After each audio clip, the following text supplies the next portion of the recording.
नमस्कार दोस्तों, मैं सत्यम अपनी इस क्लास में आप सभी लोगों का स्वागत करते हैं। आज हम लोग बात करने वाले हैं जीएसटी में। जैसे कि हमारे कुछ मित्र और कुछ छात्र जिनको कन्फ्यूज़न था जीएसटी में कि सर ये जीएसटी होता क्या है और जीएसटी कितने टाइप होते हैं, कैसे कैसे जीएसटी लगता है और इसका कार्य क्या होता है। तो इसी की कन्फ्यूज़न को दूर करने के लिए आज हम इस क्लास को लेके आए हैं। उम्मीद होगा कि आप लोग इस क्लास से सारी कन्फ्यूजन दूर हो जाएगी और हमारे परीक्षाओं में आने वाले प्रश्न भी इससे हल हो जाएंगे, जो कि इससे बाहर नहीं जाएगा। बात करते हैं हम इन चीज़ों की कि जीएसटी होता क्या है, जीएसटी के कितने टाइप होते हैं, जीएसटी इन क्या होता है, जीएसटी एन क्या होता है, आउटपुट जीएसटी क्या होता है, इनपुट जीएसटी क्या होता है, जीएसटी देना किसको है और जीएसटी के स्लैब कितने हैं। आज हम इन्हीं सारे प्रश्नों पे चर्चा करेंगे और इनको हम जो इनसे कंफ्यूजिंग है उसको दूर करेंगे। तो बात आती है कि जीएसटी देना किसको है। तो मित्रों, जीएसटी देना किसको है? अगर किसी भी व्यक्ति की आय 20 लाख रुपए से ज़्यादा है तो उनको जीएसटी देना है। अगर किसी भी व्यक्ति की सालाना आय 20 लाख रुपए से ज़्यादा है तो उनको जीएसटी देना होगा। दूसरी बात, अगर कोई भी व्यक्ति ऑनलाइन कोई भी चीज़ मंगाता है, पिज़्ज़ा हो गया, बर्गर हो गया, आजकल बहुत सारे जोमेटो हो गया, अमेज़ॉन, फ्लिपकार्ट से कुछ ना कुछ मंगाते हैं ना। अगर आप उसमें से आप 5 रुपये का भी सामान मंगाएंगे, 5 रुपये छोड़िए 1 रुपये का भी आप सामान मंगाएंगे तो आपको जीएसटी देना पड़ेगा। अब इसमें कुछ चीज़ें नियम फॉलो नहीं करते हैं। इधर अरुणाचल प्रदेश, पूर्वोत्तर क्षेत्र के जितने पहाड़ी इलाके हैं उस स्टेट में जो है ये नियम फॉलो नहीं करता है। वहाँ पे क्या फॉलो करता है कि वहाँ के नियम ये कहता है कि यहाँ अदर स्टेट में और सारी स्टेट में 20 लाख सालाना रखा गया है, लेकिन इधर पूर्वोत्तर क्षेत्रों में जिसकी सालाना आय 10 लाख रुपया है उनको जीएसटी देना होगा। अब 10 लाख इसलिए रखा गया है क्योंकि पूर्वोत्तर क्षेत्रों में जनसंख्या कम है। पूर्वोत्तर क्षेत्रों में जनसंख्या कम है तो उसके लिए वहाँ पे 10 लाख रुपया रखा गया है। अगर 20 लाख रुपया का रखा जाएगा तो वहाँ पे अगर कोई व्यापार करते हैं तो वो काफ़ी बड़ी मात्रा में हो जाता है।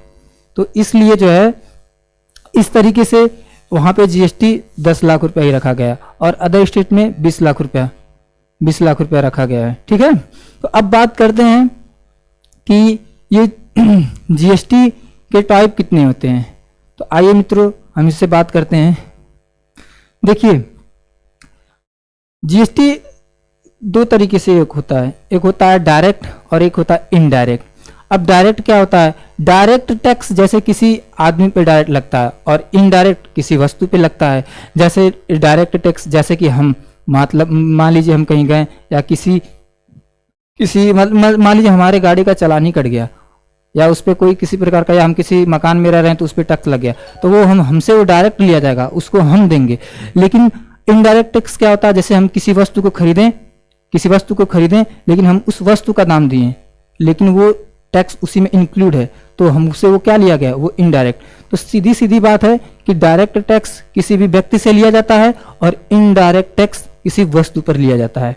ठीक है मित्रों, अब इसमें भी जैसे कि ये डायरेक्ट टैक्सों में जैसे कि हम ये देखते हैं कि ये कुछ ये सिस्टम आता है, जैसे कि कस्टम ड्यूटी,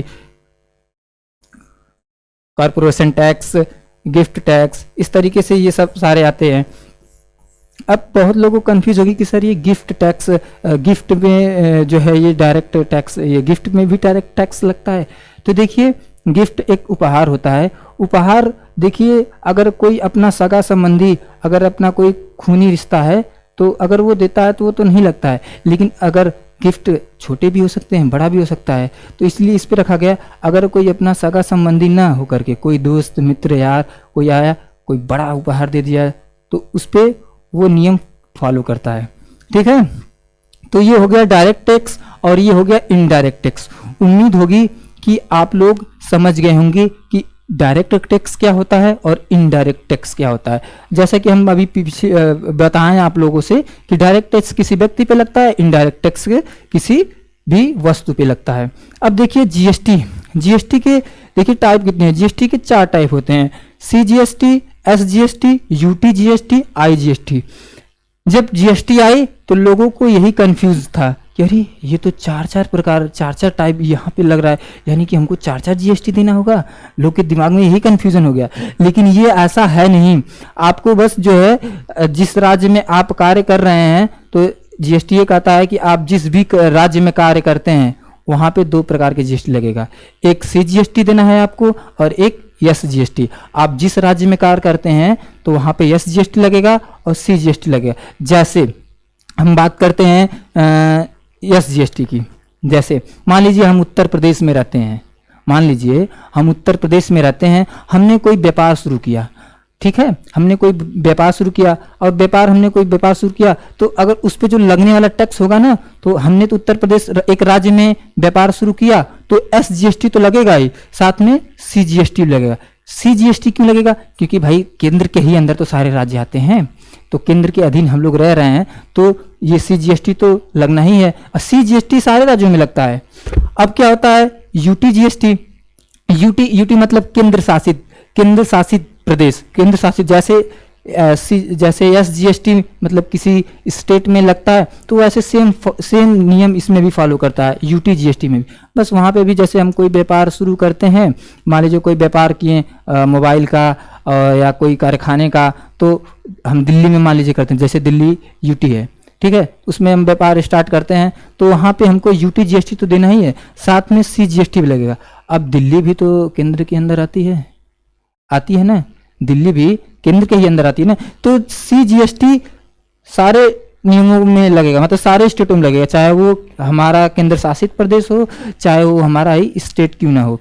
अब जैसे यही चीज़ चार जो टाइप दिखते थे, लोगों को यही चीज़ कंफ्यूज होती थी, अरे ये तो चार है, मतलब चार हम लोग को जीएसटी देना है, तो नहीं। तो उम्मीद होगी कि आप लोग समझ गए होंगे। ये जीएसटी जैसे किसी भी स्टेट में हम कार्य कर रहे हैं तो वहाँ का तो देना ही होगा, साथ में सी जीएसटी लगेगा।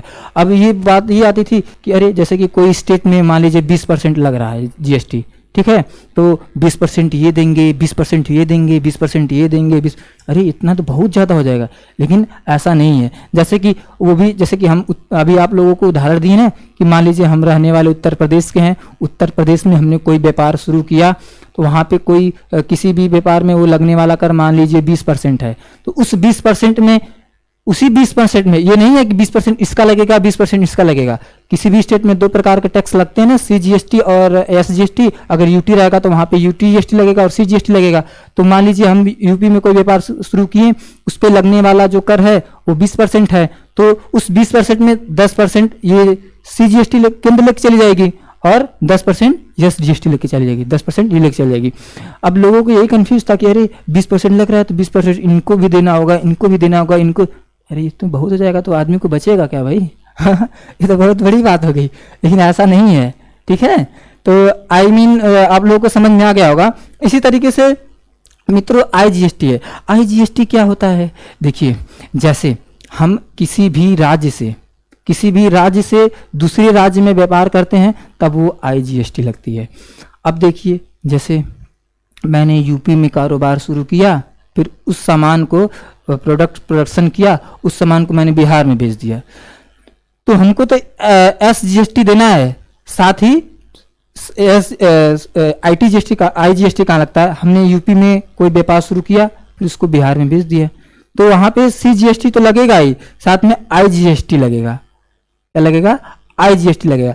क्या है कि जब हम एक राज्य से दूसरे राज्य में हम इंक्लूड करते हैं तो वो वहाँ पे आईजीएसटी का काम होता है। कोई भी, जैसे कि अगर आप कोई सामान खरीदते होंगे तो उसमें जो बिल मिलती है, वो बिल में बाकायदे लिखा रहता है कि सीजीएसटी, आईजीएसटी, एसजीएसटी, यूटीजीएसटी, मतलब जहाँ का जैसा रहता है उस टाइप से उसमें लिखा रहेगा। और ये भी नहीं है कि उसमें अलग अलग लिखा रहेगा। अब जैसे कि अभी हम आपको बताएं कि उस पर अगर कोई भी वस्तु है, उस पर लगने वाला कर मान लीजिए 15% है ना, तो 15% है, स्टेट का ही है, तो अगर उस 15% में 7.5% का जो है सीजीएसटी लग गया और 7.5% का यस जीएसटी लग गया।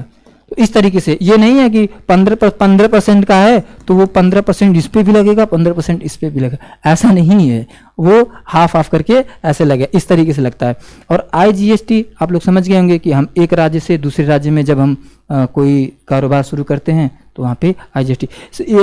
एस मतलब SGST को कोई इसमें मतलब कोई लेन देन नहीं होता है। अब बात ये आती है कि हम कोई कारोबार स्टार्ट किए हैं अपने राज्य में, उत्तर प्रदेश में बेच रहे हैं, बिहार में, लेकिन हमको कोई टैक्स ही नहीं मिल रहा है। ले गई CGST, ले गई IGST। हाँ, तो हम क्या किए?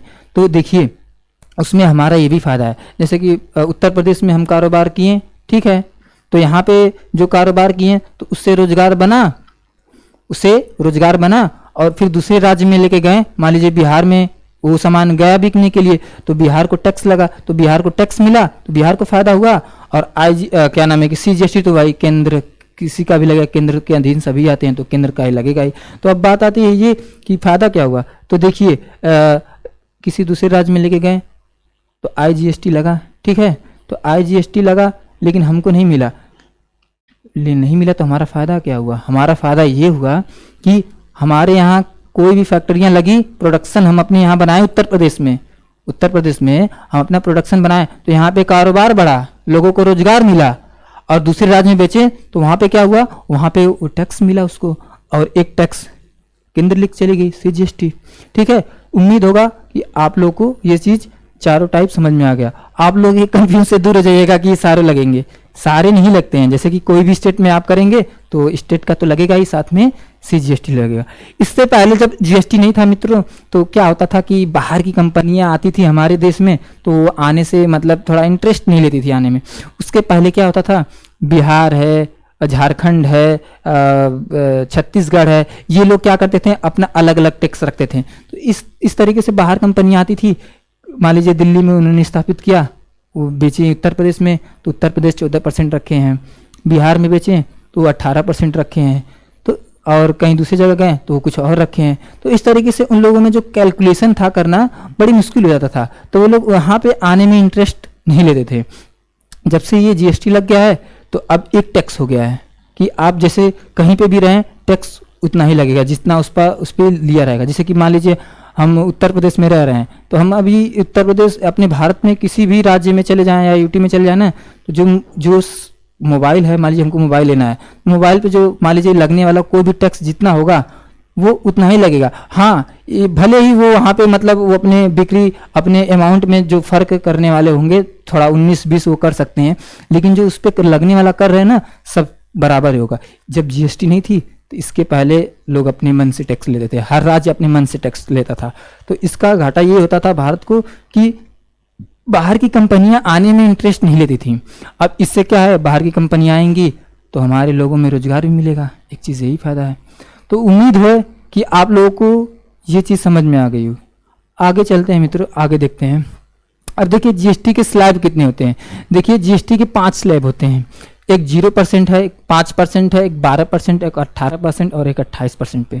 अब देखिए 0% पे क्या क्या लगता है। देखिए जैसे कि फूड हो गया, ग्रेन्स हो गया, जैसे कि हमारी जो मूलभूत चीज़ों के लिए होती है, हमारे मेन चीज़ों के लिए, कि अगर वो चीज़ें नहीं रहेंगी तो आदमी कैसे स्वस्थ रह सकता है। तो कुछ चीज़ों को ऐसे रखा गया है कि वो उस पर 0%, जैसे कि फूड, ग्रेन्स, गुड़, मिल्क, एग्स, कर्ड, अनपैकेड, जैसे कोई बिना पैकेट का, जैसे पनीर, मान लीजिए पनीर है, अगर वो पैकेट लेंगे तो उस पर आपको GST लगेगा, लेकिन अनपैकेड है तो उस पर GST नहीं लगेगा।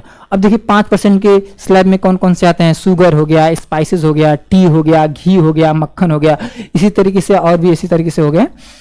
ठीक है, अब 12% में कंप्यूटर, मोबाइल, फिर 18% में हेयर ऑयल, सोप, टूथपेस्ट, इस तरीके से ये आते हैं। फिर इसी तरीके से 28% में परफ्यूम हो गया, मेकअप हो गया, क्रीम हो गया, मोटरसाइकिल हो गया, सीमेंट हो गया। अच्छा, एक चीज़ देखिए मित्रों, देखने को ये मिलता है कि जितने शौकिया सामान मतलब बढ़ते जा रहे हैं तो उस पर जो GST का लेवल है उतना ज़्यादा बढ़ रहा है। अब जैसे कि परफ्यूम हो गया, मेकअप हो गया, अभी देखिए ये थोड़ा सा हमारे लेवल को ऊपर ले जाने के लिए नहीं, मतलब एक तरीके से शौक वाली चीज़ है। तो देखिए इस पर भी सरकार को बढ़िया टैक्स लगाई है, 28% टैक्स लगाई है। तो जिस हिसाब से जो सामान है उस पर उस हिसाब से रखा है। अब देखिए, अब एक बात ये होती है कि पेट्रोल, डीजल, गैस और बिजली पे टैक्स क्यों नहीं लगता है। जो पेट्रोल है, डीजल और गैस, बिजली और शराब, इन पे सरकार टैक्स क्यों नहीं लगाती है? देखिए साफ बात यह है कि सरकार इन पे टैक्स लगाएगी तो सरकार को ही घाटा जाएगा। अभी देखिए पेट्रोल पे अगर सरकार टैक्स लगाएगी तो उनको सीधे 28% अगर उन पे जीएसटी लगाना होगा तो सरकार को सीधे 28% लगाना होगा। अगर 28% सरकार जीएसटी लगाती है तो सरकार का बहुत घाटा होगा। तो इसलिए सरकार जो है इन पे टैक्स नहीं लगाती है। और दूसरी बात देखिए, सरकार नहीं टैक्स लगाती है तो सरकार देखिए यहाँ से हम लोगों से लेती है तो हम लोग के लिए कार्य भी तो करती है, जैसे कि रोड हो गया, कोई और भी हम लोग के प्रति राज्यों में, अलग अलग राज्यों में या केंद्र में कोई सेवा रहती है तो सरकार हम लोग को इन्हीं सभी चीज़ों से देती है ना। तो ये चीज़ें कुछ है जो मतलब रखा गया है। और कुछ लोग इसको कहते हैं सरकार मतलब अपने टैक्स को बचाने के लिए इससे सरकार का घाटा होगा। हाँ होता है, लेकिन सरकार इन्हीं सारी चीज़ों को जुटा करके भी तो हमारे कुछ जो मूलभूत इकाइयाँ होती हैं उनको भी पूरी करती है। अभी जैसे देखिए कोरोना काल में कितने महामारियाँ आई थी, उसमें कितने लोगों को सरकार ने फ्री में मतलब इलाज उलाज दिया। और फिर मुझे देखिए शायद फ्री में गल्ला वाला भी, ये क्या बोलते हैं जो बीपीएल ऊपीएल कार्ड पे मिलता है, लाल कार्ड पे हो गया, सफ़ेद कार्ड हो गया, राशन कार्ड वगैरह ना, देखिए उसमें अब सरकार सब कहाँ से देती है? सब इन्हीं सारे चीज़ों से मतलब जुटा फटा के रखी रहती है, यहीं से सरकार अपना लगाती है। ठीक है, तो उम्मीद होगी कि आप लोगों को जीएसटी के स्लैब समझ में आ गए होंगे। आगे बढ़ते हैं। देखिए अब इससे बनने वाले देखिए क्वेश्चन क्या है कि अब जीएसटी से कौन कौन से क्वेश्चन बनेंगे कि देखिए जीएसटी सबसे पहले आया कहाँ से? जीएसटी देखिए सबसे पहले फ्रांस से आया और फ्रांस में ही 1954 में लगाया गया था। और भारत में जीएसटी किस मॉडल पे आधारित है, किस देश के मॉडल पे आधारित है? तो भारत में जो जीएसटी है वो कनाडा के मॉडल पर आधारित है। और किस समिति से? तो ये केलकर समिति से। और जीएसटी भारत में लागू कब हुई? 1 जुलाई 2017 को भारत में जीएसटी लागू की गई। और जो आईजीएसटी है मित्रों, आईजीएसटी को किस संविधान संशोधन में, किस संविधान द्वारा किस आर्टिकल में लाया गया? तो वो 269 के ए में लाया गया। और जीएसटी का संशोधन कौन सा हुआ? 101वां संविधान संशोधन द्वारा जीएसटी को लाया गया। ठीक है, ये कहाँ से आ गया भाई? अब जीएसटी देखिए एक और है, अगर जीएसटी कोई नहीं देता है, अगर कोई जीएसटी नहीं देता है तो उस पे जो लगने वाला जो चार्ज है, जीएसटी अगर कोई नहीं देगा तो उस पे जो लगने वाला उनके चार्ज है 5 साल की जेल भी हो सकती है और भी कुछ चार्ज लग सकते हैं। तो अगर कोई जीएसटी की चोरी कर रहा है या जमा नहीं कर रहा है तो जीएसटी उनको इस तरीके से पे करना होगा। अब देखिए कुछ आते हैं कुछ अलग। अब देखिए हम आप लोगों को समझाना चाहेंगे, पेज कहाँ से आएगा? आइए मित्रों ही समझा देते हैं। ठीक है,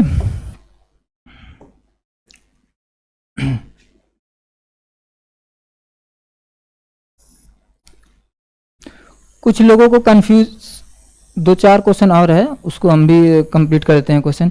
अब देखिए एक जीएसटी इन होता है, एक जीएसटी एन होता है। ये क्या होते हैं? देखिए जीएसटी एन जो होता है, जीएसटी इन जो होता है मित्रों, जीएसटी इन जो होता है ये एक 15 अंक का कोड होता है।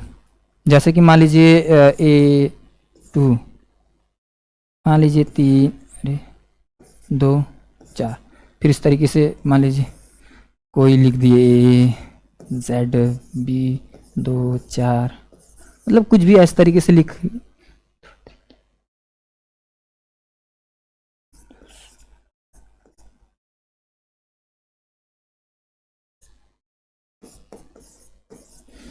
ठीक है, तो ये जीएसटी इनमें क्या होता है कि एक 15 अंक का कोड होता है जिसमें आगे का जो 2 अंक होता है हमारे स्टेट को दर्शाता है। जो आगे का 2 अंक होता है मित्रों वो हमारे स्टेट को दर्शाता है।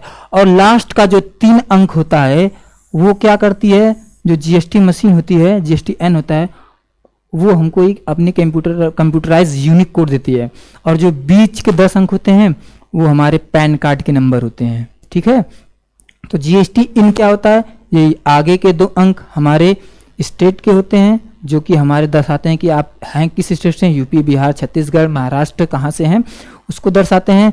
और लास्ट के जो 3 अंक हैं कंप्यूटराइज एक यूनिक अंक दिया जाता है, और जो बीच के होते हैं 10 अंक वो हमारे पैन नंबर होते हैं, पैन कार्ड के नंबर होते हैं। अब जीएसटी एन क्या होता है? जीएसटी एन क्या होता है?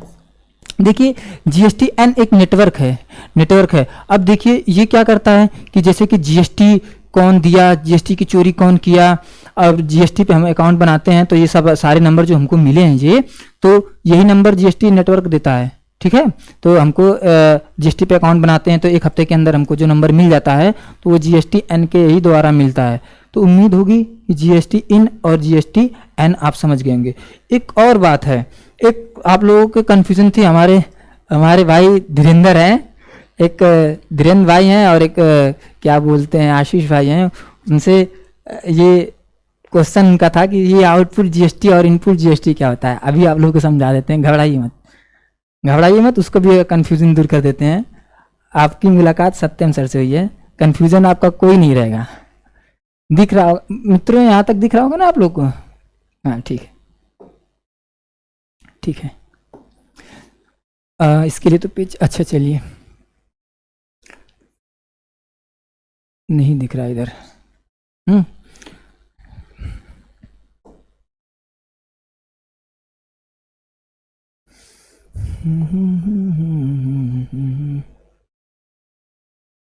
चलिए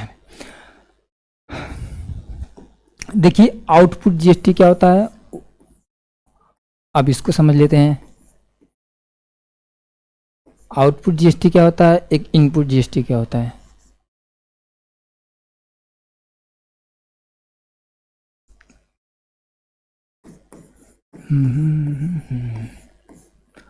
देखिए आउटपुट जीएसटी क्या होता है और इनपुट, जैसे कि मान लीजिए मैंने कोई 100 रुपये का सामान खरीदा मित्रों, ठीक है, मान लीजिए मैंने कोई 100 रुपये का सामान खरीदा, ठीक है, 100 रुपये का मैंने सामान खरीदा, ठीक, उस पर लगने वाला टैक्स 10% है, ठीक है, तो वो सामान हमको पड़ेगा कितने का, 110 रुपये का पड़ेगा कि नहीं? अरे भाई 100 रुपये का सामान है तो उस पर 10% टैक्स लगेगा, तो सामान हमको पड़ेगा कितने का, 10 रुपये का, ठीक है। अब मैंने क्या किया, उस सामान को 150 रुपये में बेच दिया, ठीक है, 150 रुपये में बेच दिया, और 150 रुपये में उसको बेच दिया, फिर उस पर लगने वाला जो टैक्स है वो 10% है।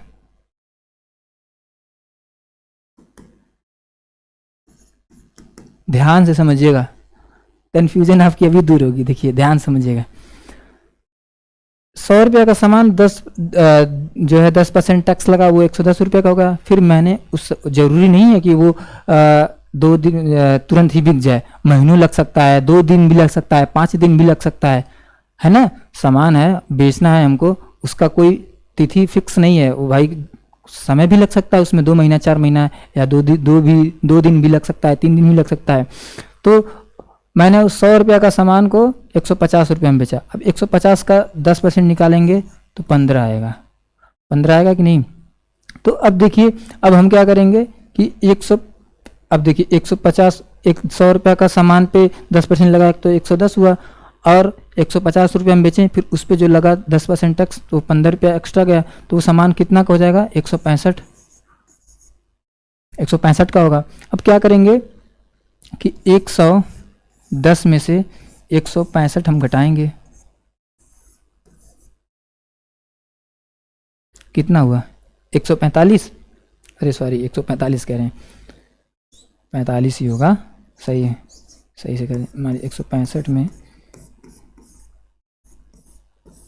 55 होगा, सॉरी 55, ठीक है, 55 हुआ। अब 10% जो उस पर हम चार्ज दिए थे, जो 10% हम 100 रुपये का सामान, 100 रुपये का सामान खरीदें, उस पर 10% चार्ज लगा, तो वो सामान 110 रुपये का हमको पड़ा। अब हम उसको 150 रुपये में बेच दिए हैं, तो वो हमको पड़ गया जो है 165 रुपये का, लेकिन उस पर आने वाला जो रुपया में है एक्स्ट्रा, वो हो गया 15 रुपया, ठीक है, 15 रुपये में हो गया। अब हम क्या करेंगे कि जो 15 रुपया है, जो 15 रुपया है उसको हम घटा लेंगे 10 से, तो बचेगा कितना, 5। तो हमारा जो एक्स्ट्रा मतलब जो हमने एक्चुअल जो हमारा लगा वो 5% लगा। ये 5% क्यों लगा? क्योंकि हमने सामान को अपने अनुसार बेचा, जीएसटी नहीं बदला, जीएसटी का जो नियम है वो हमने उसको फॉलो किया, लेकिन अब वो मूल्य दर हमारे ऊपर निर्भर करता है कि हमको कितना प्रॉफिट में बेचना है। तो देखिए 10% इस पे भी लगा तो 15 हो गया। अब इस 15 में से 10 को घटा, इस 15 में से 10 को हम घटा लिए तो वो क्या 5 आ गया। तो 5 क्या आया, वो हमारा एक्चुअल, यानी कि एक्चुअल हमारा लगा कितना, वो 5 लगा। तो अब उस 5 में से अब देखिए हमारा उसमें से हमारा फायदा कितने का हुआ, अब ये बात आती है। तो ये जो 55 आया, तो इस 55 में से हम 15 घटा लेंगे ना मित्रों, यही 55 जो आया है, इस 55 में हम ये जो 15 घटा लेंगे तो हमारा फायदा निकल के आ जाएगा। 5 में से 5 जीरो है, तो हमारा एक्चुअल फायदा कितने का हुआ, 40 रुपये का। तो इस तरीके से ये आउटपुट जीएसटी होती है, ये इनपुट जीएसटी होती है। उम्मीद होगी कि ये भी आप लोगों को समझ में आ गया होगा। और इसमें से कोई कन्फ्यूजन है भाई? नहीं ना। जीएसटी क्या होता है ये जान लिए, जीएसटी के कितने टाइप होते हैं ये जान लिए। जीएसटी के 4 टाइप होते हैं। सीजीएसटी, ध्यान से सुनो, CGST, SGST, UTGST, IGST. GST N क्या होता है? जीएसटी एन एक नेटवर्क होता है जिससे जो हमारे चीज़ों को बताता है कि जीएसटी कितना लगा, जीएसटी को कौन चोरी किया, या जीएसटी नंबर हमको उसी के द्वारा मिलता है, नेटवर्क के द्वारा वो सारा डाटा को इंक्लूड करता है। जब हम जीएसटी पे कोई अकाउंट बनाते हैं या लॉगिन करते हैं, जो हमको 1 हफ्ते में अंदर नहीं मिलता है जीएसटी नंबर, तो इसी जीएसटी एन के द्वारा ही मिलता है। इनपुट जीएसटी और आउटपुट जीएसटी क्या होता है ये भी आप लोग समझ गए हैं। जीएसटी के स्लैब कितने होते हैं? 0%, 5%, 12%, ये और 18%, 28%, इसको भी देख लिए। जीएसटी किसको देना है ये भी आप लोग समझ गए, इसको हमने शुरुआत में ही बता दिया। तो उम्मीद होगी कि जीएसटी से बनने वाले जो प्रश्न हैं और जीएसटी से जो कन्फ्यूजन होने वाले आपके अंदर थे वो पूरा दूर हो गया होगा। ठीक है, तो आज के लिए इतना ही रखते हैं, मिलते हैं नेक्स्ट वीडियो में। और आप लोग एकदम अपना फीडबैक ज़रूर दीजिएगा कि आप लोगों को कैसा क्लास लगा। क्लास अच्छा लगा तो उसको लाइक करिएगा, नहीं अच्छा लगा तो उसको डिसलाइक करेंगे। आप स्वतंत्र हैं, आप दोनों भी प्रकार में स्वतंत्र हैं। तो आपको जैसा लगेगा अपना फीडबैक ज़रूर दीजिएगा। लाइक के लायक हमारा ये वीडियो रहेगा तो लाइक करिएगा, डिसलाइक के लायक रहेगा डिसलाइक भी करिएगा, लेकिन उम्मीद होगी कि ये डिसलाइक के लायक नहीं है। ठीक है, हमने अपने बहुत ही मन लगन से इसको समझाने की कोशिश की है, इसको बताने की कोशिश की है। इससे बनने वाले क्वेश्चन को भी मित्रों बताने की कोशिश की है आप लोगों को, कि इससे बनने वाले क्वेश्चन कौन कौन से हैं, किस समिति ने इसको लागू किया, केलकर समिति। जैसे कि ये क्वेश्चन आ जाते हैं कि जीएसटी कब लागू हुआ भारत में, 1 जुलाई 2017। जीएसटी आईजीएसटी जो बाद में वो इंक्लूड हुआ तो किस आर्टिकल में है, 269 के में 101वां संविधान संशोधन द्वारा इसको लागू किया गया। जीएसटी को अगर कोई जमा नहीं करता है तो उसको कितनी साल की सज़ा हो सकती है, तो उसको 5 साल की सज़ा हो सकती है। तो ये इस तरीके से है। जीएसटी इन क्या होता है, जीएसटी एन, यानी कि हम जीएसटी से जो बनने वाले प्रश्न हैं और जीएसटी से जो समझने वाली चीज़ें हैं उसको हम समझ गए होंगे। ठीक है, तो आज के लिए इतना ही रखते हैं, मिलते हैं नेक्स्ट वीडियो में। जय हिंद।